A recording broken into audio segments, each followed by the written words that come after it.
नमस्कार दोस्तों, स्वागत है आप सबका हमारे इस चैनल पे। आज की इस वीडियो के अंतर्गत हम लोग पढ़ने वाले हैं राष्ट्रीय आंदोलन से संबंधित महत्वपूर्ण संगठन एवं संस्थाएं। तो ये जो चैप्टर है हिस्ट्री का ही चैप्टर है और यहाँ से जनरली एक क्वेश्चन पूछ लिया जाता है हर एग्जाम के अंतर्गत। तो कौन से पार्टी की या कौन से संगठन की किसने स्थापना करी थी ये जानना होता है इसके अंतर्गत, और ये जानना होता है साथ ही साथ में कि कौन से सन में ये इस संगठन की स्थापना करी गई थी और किस क्या रीजन था कि ये संगठन इस संगठन की स्थापना करी गई थी, ठीक ना। तो ये सब चीज़ों के बारे में हम लोग डिटेल से बात करेंगे। चलो वीडियो को शुरू करते हैं। और एक बात, पहले शुरू करने से पहले एक बात आपको बोलना चाहूँगा कि अगर आप वीडियो पे पहली बार विजिट कर रहे हैं हमारे चैनल पे, तो चैनल को सबसे पहले आप सब्सक्राइब कर लीजिए, ठीक है। चलो आगे देखते हैं हम लोग। देखो, तो ये ओ हुम के बारे में हम लोग सबसे पहले देखेंगे। ये हुम कौन थे? तो ये एक व्यक्ति थे। इन्होंने क्या करी थी, क्वेश्चन यहाँ से पूछा जाता है, भारतीय राष्ट्रीय कांग्रेस की स्थापना किसने करी थी।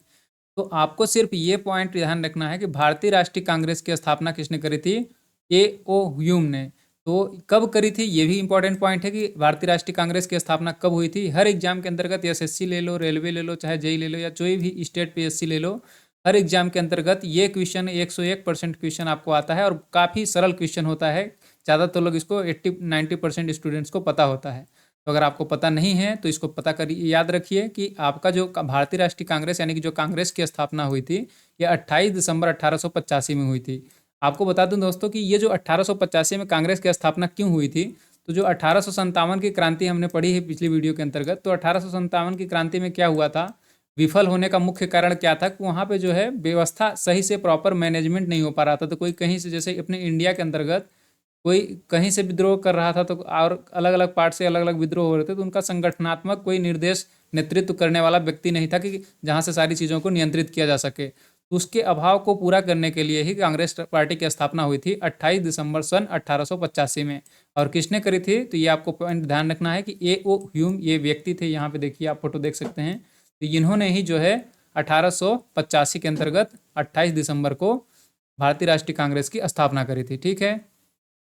तो ये कुछ पॉइंट आपको ध्यान रखने हैं भारतीय राष्ट्रीय कांग्रेस से। अब हम लोग आगे देखते हैं। लाला हरदयाल के बारे में हम लोग देखेंगे। लाला हरदयाल, ये इनसे काफ़ी फेमस क्वेश्चन पूछा जाता है। इनसे जो सबसे फेमस क्वेश्चन पूछा जाता है कि गदर पार्टी के संस्थापक कौन थे। बस आपको बस इतना ध्यान रखना है कि गदर पार्टी की स्थापना किसने करी थी, लाला हरदयाल करी थी। और यहाँ पे एक सेकेंड पॉइंट आपको ध्यान रखना होगा कि इन्होंने जो गदर पार्टी की स्थापना करी थी, देखो आपको अभी पढ़ रहे हो, वीडियो वीडियो देख रहे हो, आप सुन रहे हो, तो आपको लगेगा कि इंपॉर्टेंट नहीं है, लेकिन मैं आपको बता दूं दोस्तों कि पॉइंट बहुत ज़्यादा इंपॉर्टेंट है। ये क्वेश्चन जो कांग्रेस की स्थापना हो गई, गदर पार्टी की स्थापना हो गई, ये क्वेश्चन ऐसे क्वेश्चन हैं कि इनको आप बिल्कुल नज़रअंदाज नहीं कर सकते हैं। तो इसमें से सबसे इंपॉर्टेंट फेमस क्वेश्चन पूछा जाता है कि किसने गदर पार्टी की स्थापना किसने करी थी, तो लाला हरदयाल ने करी थी। और सेकंड चीज़ जो पूछी जाती है, सबसे मोस्ट इंपॉर्टेंट पॉइंट, कि कहाँ करी थी, तो सैन फ्रांसिस्को के अंतर्गत करी थी। अमेरिका के अंतर्गत एक शहर है, सिटी है सैन फ्रांसिस्को, उसी वहीं पे इन्होंने गदर पार्टी की स्थापना करी थी। इसका मुख्य उद्देश्य क्या था, देखो, अंग्रेजों की पराधीनता से मुक्त कराने की का उद्देश्य था इसका, मतलब गदर पार्टी का उद्देश्य था। तो इन्होंने जो है, लाला हरदयाल जी ने गदर पार्टी की स्थापना करी थी कब, 1913 में सैन फ्रांसिस्को अमेरिका के अंतर्गत, ठीक है। और देखो, मोतीलाल नेहरू जी के बारे में हम लोग पढ़ते हैं। मोतीलाल नेहरू जी ने क्या करा था, मोतीलाल नेहरू जो थे हमारे, ये आपको पहले बात तो अगर आपको पता ना हो तो जान लीजिए कि जो जवाहरलाल नेहरू थे उनके ही पिताजी थे मोतीलाल नेहरू जी थे, ठीक है। तो मोतीलाल नेहरू जी ने स्वराज पार्टी, इसी को मतलब कांग्रेस, सॉरी क्या बोलते हैं इसको, अंग्रेजों के विरोध में ही इसको बनाया था, मतलब कि स्वतंत्रता दिलाने के उद्देश्य से ही। तो स्वराज पार्टी के जैसे नाम में ही छुपा हुआ, देख लीजिए, स्वराज मतलब खुद का राज्य, मतलब हम लोग इंडियन जो रहेंगे अपनी खुद सरकार चलाएंगे, तो ये उसका मुख्य उद्देश्य था, ठीक है। तो आपको इतना पॉइंट ध्यान रखना है। तो स्वराज पार्टी की स्थापना किसने करी, मोतीलाल नेहरू ने, ये पॉइंट ध्यान रखना है। और यहाँ पे आपको ये भी ध्यान रखना है कि कब करी थी इन्होंने, तो 1923 के अंतर्गत करी थी। स्वराज पार्टी की स्थापना सन 1923 के अंतर्गत देशबंधु चित्तरंजन दास तथा मोतीलाल नेहरू ने करी थी। यानी कि यहाँ पे आपको दो पॉइंट ध्यान रखने हैं कि कब हुई थी स्वराज पार्टी की स्थापना, तो 1923 में हुई थी। और किसने करी थी, तो मोतीलाल नेहरू ने करी थी। साथ में चित्तरंजन दास भी का नाम आता है क्योंकि इन दोनों ने साथ में मिलकर ही करी थी, ठीक है। और सेकेंड पॉइंट, यहाँ पे एक पॉइंट और ध्यान रखने की आपको आवश्यकता है कि 1906 में सबसे पहले स्वराज की मांग कब प्रस्तुत की गई थी, तो 1906 के अंतर्गत जो दादा भाई नौरोजी जी थे, इन्होंने ही सबसे पहले स्वराज शब्द का प्रयोग किया था पब्लिकली लोगों के सामने, और बोला था कि हमको स्वराज चाहिए। तो यहाँ पे काफ़ी इंपॉर्टेंट पॉइंट आप इंपॉर्टेंट पॉइंट हो जाते हैं, तो इन सबको आपको ध्यान रखना है। मैं एक बार क्विक रिवीजन दोबारा से बोल दे रहा हूँ स्वराज पार्टी की स्थापना किसने करी थी अगर पूछा जाता है तो मोतीलाल नेहरू आपको लगाना है, ठीक है। और सबसे पहले स्वराज की मांग किसने करी थी तो दादा भाई नौरोजी को लगाना है, जो कि 1906 के कलकत्ता में कांग्रेस का जो अधिवेशन कलकत्ता वाला हुआ था वहां पे उन्होंने दादा भाई नौरोजी ने स्वराज की मांग प्रस्तुत करी थी, ठीक है। और यहाँ पे एक पॉइंट और ध्यान रख लो कि 1929 में पूर्ण स्वराज की मांग किसने करी थी, तो 1929 में पूर्ण स्वराज की मांग करी थी अपने जवाहरलाल नेहरू जी ने, ठीक ना। तो ये सब पॉइंट आपको ध्यान होने चाहिए। अब हम लोग चलते हैं नेक्स्ट स्लाइड पे। देखो सुभाष चंद्र बोस के बारे में हम लोग पढ़ेंगे अब। सुभाष चंद्र बोस ने मतलब क्वेश्चन इस तरह से नहीं पूछा जाता कि सुभाष चंद्र बोस ने किसकी स्थापना करी थी, सीधे सीधे क्वेश्चन आएगा फॉरवर्ड ब्लॉक की स्थापना किसने करी थी, और आपको ऑप्शन दे दिया जाएगा सुभाष चंद्र बोस, जवाहरलाल नेहरू, इस तरह से दादा भाई नौरोजी, बहुत सारे ऑप्शन दे दिए जाएंगे, तो आप वहाँ पे कंफ्यूज हो जाएंगे। तो मैं यहाँ पे पहले कंफर्म कर लो कि फॉरवर्ड ब्लॉक जो था ये कांग्रेस के अंदर ही एक छोटा सा ब्लॉक था। ब्लॉक मतलब ये गुट था, समझ रहे हैं। तो इसकी स्थापना जो है सुभाष चंद्र बोस जी ने 1939 में करी थी। और क्यों करी थी, क्योंकि जो है सुभाष चंद्र बोस को 1939 में कांग्रेस का अध्यक्ष बनाया था, परंतु गांधी जी जो थे अपने महात्मा गांधी जी, ये उससे खुश नहीं थे। वो चाहते थे सत्येंद्र नाथ या कोई दूसरे व्यक्ति थे, अभी करेक्टली नाम याद नहीं रहता, उनको गांधी जी बनाना चाहते थे। और क्योंकि सुभाष चंद्र बोस जो थे एक गर्म दल के मतलब क्रांतिकारी के रूप में काम करते थे, तो गांधी जी को इनकी जो है नीतियां पसंद नहीं आती थी, तो गांधी जी ने इनका विरोध किया और इसके वजह से सुभाष चंद्र बोस जी खुद खुद उस पद से इस्तीफा दे दिए थे, कांग्रेस के अध्यक्षता पद से, और वो अपने समर्थकों के साथ में इन्होंने फॉरवर्ड ब्लॉक की स्थापना करी थी सन 1939 के अंतर्गत। ध्यान रखो 1939 1942 से कुछ ही साल पहले है, 3 साल ही पहले है, तो आपको ध्यान रखना है। 1942 में क्या हुआ था, भारत छोड़ो आंदोलन चलाया गया था। और ये अपने सुभाष चंद्र बोस जो हैं, जितना इनके बारे में बताया जाए उतना कम है, तो ज़्यादा अपन डिटेल में नहीं जाएंगे क्योंकि आपको भी समय की भी थोड़ी सी लिमिटेशन होती है, तो ठीक ना। तो आपको बस इतना ध्यान रखना है फॉरवर्ड ब्लॉक की स्थापना सुभाष चंद्र बोस ने करी है। और अगर आपको वीडियो डिटेल में देखना है तो पूरी लेसन सीरीज हमने इसी चैनल पे कंप्लीट करा रखी है। चैनल के सब वीडियो की लिंक मैंने दे रखी है यहाँ पे लिंक डिस्क्रिप्शन में, तो आप वीडियो को देख लीजिएगा पूरी इन्फॉर्मेशन के लिए, ठीक ना। अब हम लोग देखो आगे बढ़ते हैं। यहाँ पे देखिए सुभाष चंद्र बोस जो थे इन्होंने आज़ाद हिंद सरकार की भी स्थापना करी थी। तो ये ज़्यादा पॉइंट नहीं पूछा जाता है, बट ये फॉरवर्ड ब्लॉक तो आपको 101% किसी भी हाल में याद रखना है। और एक बार और बता दूं आपको कि फॉरवर्ड ब्लॉक में ही इन्होंने जो आज़ाद हिंद सरकार की स्थापना करी थी, सॉरी आज़ाद हिंद सरकार की, इसमें जो इन्होंने सैन्य संगठन का मतलब सैनिकों को रखना शुरू किया था, एक मतलब सेना का बल था इनका। तो ये अंग्रेजों के विरुद्ध काम करते थे इस तरह से। तो आप यहाँ पे कभी कभी ये भी कन्फ्यूजन हो जाता है लोगों को, तो इसको भी ध्यान रख लो कि रास बिहारी बोस ने जो करी थी वो जो क्या था, वो आज़ाद हिंद फौज था। आज़ाद हिंद फौज और आज़ाद हिंद सरकार में थोड़ा सा डिफरेंस है। आज़ाद हिंद सरकार की जो स्थापना करी थी सुभाष चंद्र बोस जी ने करी थी, और रास बिहारी बोस ने जो करी थी आज़ाद हिंद फौज की स्थापना करी थी। तो यहाँ पे आपको दोनों पॉइंट में कन्फ्यूज नहीं होना है। नेक्स्ट पॉइंट की ओर हम लोग देखेंगे गांधी जी ने किस चीज़ों की स्थापना करी थी, ठीक है। देखो गांधी जी जो हमारे थे इन्होंने हरिजन सेवक संघ की स्थापना करी। अब कई बार आप लोगों को ये कन्फ्यूजन हो जाता है कि हरिजन तो जो है, हरिजन के बारे में शायद हमारे डॉक्टर भीमराव अम्बेडकर जी करे होंगे, क्योंकि वो जो थे वो दलित वर्ग से थे, हरिजन संप्रदाय के उत्थान के लिए काम करेंगे, परंतु ऐसा नहीं है। हरिजन सेवक संघ की स्थापना जो करी थी ये गांधी जी ने करी थी 1932 में, ठीक है। और देखो भीमराव अम्बेडकर ने क्या क्या चीज़ें स्थापना करी थी। भीमराव अम्बेडकर जी जो हमारे थे इन्होंने बहिष्कृत हितकरणी सभा, बहिष्कृत मतलब जिन लोगों को बहिष्कृत किया गया है, यानी कि समाज में इज्जत नहीं मिल पा रहा था प्रॉपरली, तो उनके लिए हित के लिए सभा का बनाई थी इन्होंने, किसने, भीमराव अम्बेडकर जी ने। और स्वतंत्र श्रमिक पार्टी की भी स्थापना भीमराव अम्बेडकर जी ने करी थी। तो ये पॉइंट आपको ध्यान रखने हैं, ठीक है। अब देखो राजा राम मोहन राय के बारे में हम लोग देख लेते हैं। ये है हमारे राजा राम मोहन राय, इनको अगर आप नहीं जानते होंगे तो देख लो ध्यान से पहले। और देखो राजा राम मोहन जी को ही आधुनिक भारत का जनक कहा जाता है, आधुनिक भारत का जनक, और भारतीय पुनर्जागरण का अग्रदूत भी कहा जाता है। किसको कहा जाता है, राजा राम मोहन राय को कहा जाता है, ठीक ना। तो इतना पॉइंट आपको ध्यान रखना है। और इनमें से इन्होंने जो चीज़ें स्थापित करी, अलग अलग मतलब समितियों की स्थापना करी थी, तो उनमें से सबसे इंपॉर्टेंट जो क्वेश्चन पूछा जाता है कि ब्रह्म समाज की स्थापना करी इसने करी थी। तो आपको ध्यान रखना है कि ब्रह्म समाज की जो स्थापना करी थी ये राजा राम मोहन राय की ही ने स्थापना करी थी, ठीक है। ब्रह्म समाज की स्थापना राजा राम मोहन राय ने करी। आत्मीय सभा की स्थापना किसने करी, राजा राम मोहन राय ने करी थी। वेदांत कॉलेज की स्थापना किसने करी थी, तो राजा राम मोहन राय जी ने ही करी थी। देखो आत्मा वाला को अगर इसको याद रखने में आपको थोड़ा बहुत कन्फ्यूजन होता तो इसको इस तरह से ट्रिक बनाया मैंने। अब इस तरह से याद रख लिया कि आत्मा में कौन रहते हैं, हमारे दिल में कौन रहते हैं, आत्मा में राम रहते हैं। तो यहाँ पे नाम देख लीजिए राजा राम मोहन राय लिखा हुआ, तो आत्मा में हमारे दिल में राम रहते हैं। तो आत्मीय समाज की स्थापना किसने करी थी, राजा राम मोहन राय ने करी थी। और ब्रह्म समाज, ब्रह्म समाज, ब्रह्म का रिलेशन किससे है? आत्मा से रिलेशन है, और आत्मा का रिलेशन किससे है? राम से है। तो इस तरह से आप रिलेट करके चीज़ों को याद कर सकते हैं। और वेदांत कॉलेज की भी स्थापना राजा राम मोहन राय ने करी थी। अब हम लोग देखते हैं ज्योतिबा फुले जी के बारे में। तो ज्योतिबा फुले, आपको पहले ये नाम सुनना है कि ज्योतिबा फुले। ज्योतिबा फुले से क्या समझ में आ रहा है? ज्योति, ज्योति, ज्योति कैसा नाम लग रहा है? लड़की जैसा नाम लग रहा है, रग रग नहीं लग रहा है। तो ज्योतिबा फुले जी ने जो करी थी वो बालिका विद्यालय की स्थापना करी थी। बालिका मतलब लड़की, लड़कियों के लिए विद्यालय। तो इस तरह से ध्यान रखते हैं सकते हैं, इसमें नाम में ही लड़की छुपा है। तो ज्योतिबा फुले ने जो बालिका विद्यालय की स्थापना करी थी। क्वेश्चन सीधा सीधा यही पूछा जाता है। सबसे फेमस ज्योतिबा फुले से भी जो पूछा जाता है, तो ये क्वेश्चन ये हो जाता है, सत्य शोधक समाज की स्थापना किसने करी थी? सेकंड क्वेश्चन होता है बालिका विश्वविद्यालय की स्थापना किसने करी थी? सॉरी दोस्तों, बालिका विद्यालय की स्थापना किसने करी थी? तो ये आपको दोनों पॉइंट ध्यान रखने हैं। ज्योतिबा फुले ने ही बालिका विद्यालय की स्थापना करी थी, और इन्होंने 1873 में महाराष्ट्र में सत्य शोधक समाज नामक एक संस्था का गठन किया था। ठीक है। और देखो, दादा भाई नौरोजी के बारे में हम लोग थोड़ा सा पढ़ लेते हैं। दादा भाई नौरोजी जो थे, इनकी पुस्तक के बारे में पहले क्वेश्चन पूछा जाता है। ये काफ़ी इनकी इंपॉर्टेंट पुस्तक है। इनके अंतर्गत क्या, पुस्तक का क्या नाम है? Poverty and un British rule in India. ये अर्थशास्त्र से, इकोनॉमी से रिलेटेड मतलब बुक लिखी थी इन्होंने, दादा भाई नौरोजी जी ने। ये दादा भाई नौरोजी हैं। तो इन्होंने जो है poverty and un British rule in India लिखी है। ठीक है।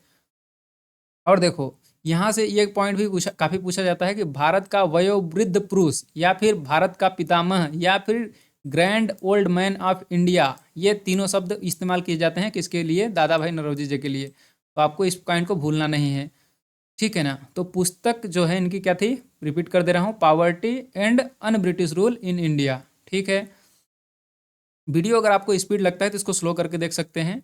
बाकी स्पीड हमारी यही रहेगी पढ़ाने की, क्योंकि यही स्पीड रहती है, क्योंकि आपके पास ना तो समय ज़्यादा होता है, ना तो किसी के पास समय होता है। आप इसको वीडियो को एक बार दो बार करके आप सुन सकते हैं। ठीक है। देखो, और बाकी यूट्यूब पे ऑप्शन दिया रहता है कि अगर आपको स्लो लग रही है तो 2x पे करके देखिए, अगर अगर स्पीड लग रही है तो उसको स्लो करके देखिए। चलो आगे देखो। दादा भाई नौरोजी जो हैं, इन्होंने पुस्तक जो लिखी थी poverty and un British rule in India. और इनको जो है भारत का वयोवृद्ध पुरुष, यानी कि वृद्ध पुरुष इस तरह से समझिए, और grand old man of India, या फिर पितामह, भारत का पितामह, ये शब्द भी इस्तेमाल किया जाता है।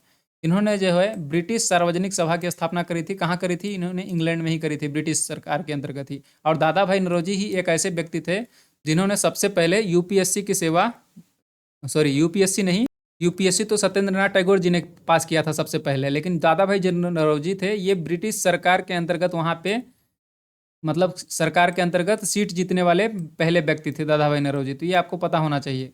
और देखो, 1906 में कलकत्ता में हुए कांग्रेस के अधिवेशन में दादा भाई नौरोजी ने पहली बार स्वराज की मांग प्रस्तुत करी थी। ये मैं सॉरी मोतीलाल नेहरू जी के बारे में बता रहा था, तब भी मैंने ये बता दिया है। तो आपको सबसे पहले स्वराज की मांग किसने प्रस्तुत करी थी? तो दादा भाई नौरोजी जी ने ही प्रस्तुत की थी। कब करी थी? 1906 के कलकत्ता अधिवेशन में कांग्रेस के। ठीक है। और पूर्ण स्वराज की मांग कब करी गई थी? तो 1929 के अंतर्गत करी थी। किसने करी थी? जवाहरलाल नेहरू जी ने करी थी। ठीक है। अब देखो, दयानंद सरस्वती जी के बारे में हम लोग देख लेते हैं कि इन्होंने क्या करा था। दयानंद जो सरस्वती हैं, इनको आधुनिक भारत का चिंतक कहा जाता है। ठीक है। और ये इन्होंने जो स्थापना करी थी, आर्य समाज की स्थापना करी थी। देखो, दादा भाई नौरोजी देखो, देख के आपको कैसा लग रहा है? आर्य टाइप का आदमी लग रहे हैं, मतलब गेरुआ वस्त्र पहने हुए हैं। तो इस तरह से आपको ध्यान रख सकते हैं कि आर्य समाज की स्थापना कौन करेंगे? स्वामी दयानंद सरस्वती जी। नाम में भी देख लीजिए स्वामी लिखा हुआ है, तो स्वामी से आप रिलेट करके ध्यान रख सकते हैं कि आर्य जो होते हैं उन्हीं का नाम इस तरह से होता है, स्वामी दयानंद सरस्वती। तो आर्य समाज के संस्थापक कौन है? स्वामी दयानंद सरस्वती जी। ठीक है। अब देखो, आचार्य केशव चंद्र सेन। आचार्य जो केशव चंद्र सेन थे, इन्होंने क्या करा था? केशव चंद्र सेन ने ही आर्य समाज के संस्थापक जो ये थे हमारे, कौन थे? स्वामी दयानंद सरस्वती। इनको सलाह दी थी कि वे सत्यार्थ प्रकाश की रचना हिंदी में करें। तो सत्यार्थ प्रकाश की रचना जो है हिंदी में, या सत्यार्थ प्रकाश का प्रकाशन कौन करते थे? स्वामी दयानंद सरस्वती जी ही करते थे। और इन्होंने जो आचार्य केशव चंद्र सेन जी थे, इन्होंने उनको सजेस्ट किया था कि हिंदी में भी इसका प्रकाशन शुरू कर दें। ठीक है। तो ये इतना डिटेल में जाने की जरूरत नहीं है आपको, बस ये पॉइंट अगर आप ध्यान रख पाते हैं तो बहुत अच्छा होगा। आचार्य केशव चंद्र सेन ने क्या करा था? वेद समाज की स्थापना करा था। ठीक है। तो वेद समाज में भी देखिए, यहाँ पे वेद में भी वे लिखा हुआ है, यहाँ पे भी ए का मात्रा है, यहाँ पे भी ए का मात्रा है। तो इससे आप रिलेट करके कर सकते हैं कि वेद समाज की स्थापना केशव चंद्र सेन जी ने करी थी। ठीक है। चलो आगे देखो, स्वामी विवेकानंद जी के बारे में हम लोग पढ़ते हैं। स्वामी विवेकानंद जी के बारे में आप सबको पता होगा कि इनके जो है डेट ऑफ बर्थ यानी कि जो 12 जनवरी होता है, 12 जनवरी के दिन क्या मनाया जाता है, बार बार ये मैं आपको बता चुका हूँ कि अपना राष्ट्रीय युवा दिवस 12 जनवरी को मनाया जाता है, इन्हीं को मेमोराइज करने के लिए, यानी स्वामी विवेकानंद जी को ही याद करने के लिए, ठीक है। तो इन्होंने ये सबसे ज़्यादा फेमस किस लिए हैं स्वामी विवेकानंद जी, तो वैसे तो बहुत सारे ये फेमस हैं, इनको तूफानी हिंदू भी बोला जाता है, लेकिन यहाँ पे जो मेन पॉइंट आपको ध्यान रखना है कि इन्होंने जो है अमेरिका के शिकागो शहर में 1893 में, ठीक है, 1893 में आयोजित किया गया था विश्व धर्म सम्मेलन। उसके अंतर्गत इनको जो है 2 मिनट बोलने का मौका दिया गया था पहले ही दिन, और उन्होंने जब भाषण शुरू किया था कि हम अमेरिका के भाइयों और बहनों, ये जब वक्तव्य से स्टार्ट करा था तो बहुत सारे लोग, मतलब 2-3 मिनट तक लोगों ने तालियां बजाती रही। उसी समय से ये फेमस हो गए थे बहुत ज़्यादा वहाँ पे, और तो उसी समय से इनको तूफानी हिंदू कहा जाने लगा। तो ये डेट आपको ध्यान रखनी है, 1893 में गए थे ये शिकागो सम्मेलन में, ठीक है ना। तो ये पॉइंट आपको पता होना चाहिए स्वामी विवेकानंद जी के बारे में। और इन्होंने जो है रामकृष्ण मिशन की स्थापना करी थी। रामकृष्ण मिशन की स्थापना किसने करी थी, स्वामी विवेकानंद जी ने करी थी। और इन्होंने वेलूर मठ का भी स्थापना करी थी। तो ये 2-3 पॉइंट हैं, आपको इसको ध्यान रखना है। ज़्यादा हम लोगों को बहुत ज़्यादा इनके ऊपर रिसर्च करने की जरूरत नहीं है। अगर आप इनकी जीवनी पढ़ने लगेंगे तो काफ़ी इंस्पिरेशन मिलेगी, लेकिन हमारे पास चूंकि उतना समय नहीं है तो हम उतना डिटेल में नहीं जाएंगे, ठीक है। और जो इंपॉर्टेंट क्वेश्चन होते हैं एसएससी के अंतर्गत और किसी भी पीसीएस या नॉर्मल एग्जाम जितने भी होते हैं स्टेट पीएससी वगैरह में, तो हम सारे क्वेश्चन इसके अंतर्गत कवर कर लेंगे। मैं इस चीज़ की गारंटी देता हूँ, अगर आपको इस तरह से क्वेश्चन पूछा जाता है समितियों की स्थापना किसने करी थी, तो इस वीडियो से बाहर नहीं जाएगा। बस आपको इस पॉइंट को ध्यान रखने की जरूरत है कि वेलूर मठ की स्थापना स्वामी विवेकानंद जी ने करी थी, रामकृष्ण मिशन की स्थापना स्वामी विवेकानंद जी ने करी थी। स्वामी विवेकानंद जी शिकागो सम्मेलन में कब गए थे, तो 1893 में गए थे। बस इससे ज़्यादा आपको वायद नहीं पूछा जाएगा इनसे रिलेटेड। अब देखो वारेंद्र घोष के बारे में हम लोग थोड़ा सा पढ़ लेते हैं। इन्होंने वारेंद्र घोष जी ने जो है वारेंद्र घोष जो थे उनके साथ में भूपेंद्र नाथ दत्त भी थे, तो इनको अकेले याद करना ज़्यादा उचित नहीं होगा। तो क्या है कि भूपेंद्र नाथ और वारेंद्र घोष ये दोनों लोगों ने मिलकर क्या करा था, अनुशीलन समिति की स्थापना करी थी। यहाँ पे लिख रहे हैं अनुशीलन समिति की स्थापना करी थी। अनुशीलन समिति जो इन्होंने स्थापना करी थी 1907 के अंतर्गत, इसका मुख्य उद्देश्य पूछा जाता है कि इसका मुख्य उद्देश्य क्या है, और इसको यह भी पूछा जाता है कि अनुशीलन समिति की स्थापना किसने करी थी।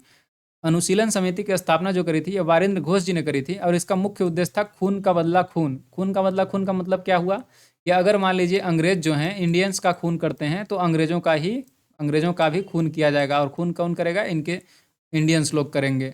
तो ये इनका मुख्य उद्देश्य था। वारेंद्र घोष जी ने अनुशीलन समिति जो गठित करी थी उसका मुख्य उद्देश्य था खून का बदला खून। तो ये पॉइंट भी आपको ध्यान रखना है। और कब करी थी, 1907 के अंतर्गत, ठीक है। चलो आगे देखते हैं। तिलक के बारे में पढ़ेंगे हम लोग, बाल गंगाधर तिलक और एनी बेसेंट के बारे में। तो ये हमारे तिलक जी हैं और ये एनी बेसेंट हैं। एनी बेसेंट आप नाम काफ़ी बार सुनते होंगे। ये जो हैं एनी बेसेंट, ये एक महिला थी। ये इंडिया में हो रहे अत्याचारों से काफ़ी प्रभावित थी, और इनका जो जन्म हुआ था इंग्लैंड के अंतर्गत हुआ था। तो बाद में ये चूँकि इंडिया के बारे में काफ़ी अच्छा अच्छा वहाँ पे समाचार पत्रों में लिखा करते थे कि ऐसा नहीं होना चाहिए, वैसा नहीं होना चाहिए, तो बाद में ये इंडिया भी इनको बुला लिया गया और बहुत सारे अच्छे पदों पर इनको आसीन किया गया, ठीक है ना। तो इस तरह से आपको इनको ध्यान रखना है, ये काफ़ी फेमस हैं। आप हिस्ट्री जब पढ़ेंगे तो बिना इनके नाम से नहीं पढ़ पाएंगे। तो होम रूल लीग की जो स्थापना करी थी ये बाल गंगाधर हमारे तिलक जी और एनी बेसेंट ने मिल करके करी थी होम रूल लीग की स्थापना। तो आपको इतना ध्यान रखना है। और सेकंड पॉइंट आपको क्या ध्यान रखना है, भारतीय असंतोष या भारतीय अशांति, ये गलत लिखा है अशांति, असंतोष का पूछा जाता है, असंतोष। भारतीय असंतोष का पिता किसे कहा जाता है, तो ये हमारे थे बाल गंगाधर तिलक, ठीक है, इनको कहा जाता है। तो आपको इतना पॉइंट ध्यान रखना है। भारतीय असंतोष का जनक किसे कहा जाता है, तो बाल गंगाधर तिलक को कहा जाता है। ये जो एनी बेसेंट थी इसके बारे में तो कुछ लिखा हुआ है, देखिए यहाँ पे, इन्होंने थियोसोफिस्ट, महिला अधिकारों के समर्थक, लेखक, वक्ता एवं भारत प्रेमी एक महिला थी, ये जो थी एनी बेसेंट जी थी, ठीक है। और देखो आगा खां और सलीमुल्लाह खां, इनका नाम भी आपने काफ़ी जगह सुना होगा।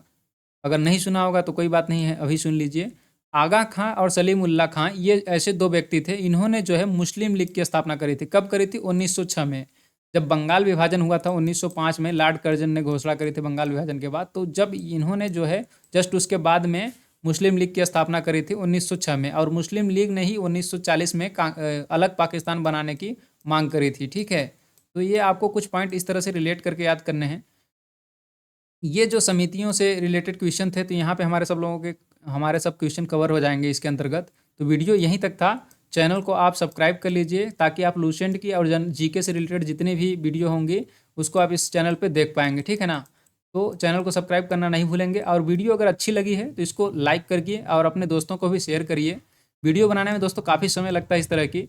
अगर आपको वीडियो पसंद आता है तो कमेंट सेक्शन में कमेंट करके बताइएगा, तभी मैं नेक्स्ट टाइम से इस तरह की वीडियो बनाऊंगा, अन्यथा अपन लूसेंट की सीरीज को कंटिन्यू रखेंगे, ठीक है। तो ये था वीडियो का अंत, मिलते हैं अपन नेक्स्ट वीडियो में, तब तक इस तरह से हंसते रहिए और मुस्कुराते रहिए। थैंक्स फॉर वॉचिंग दोस्तों।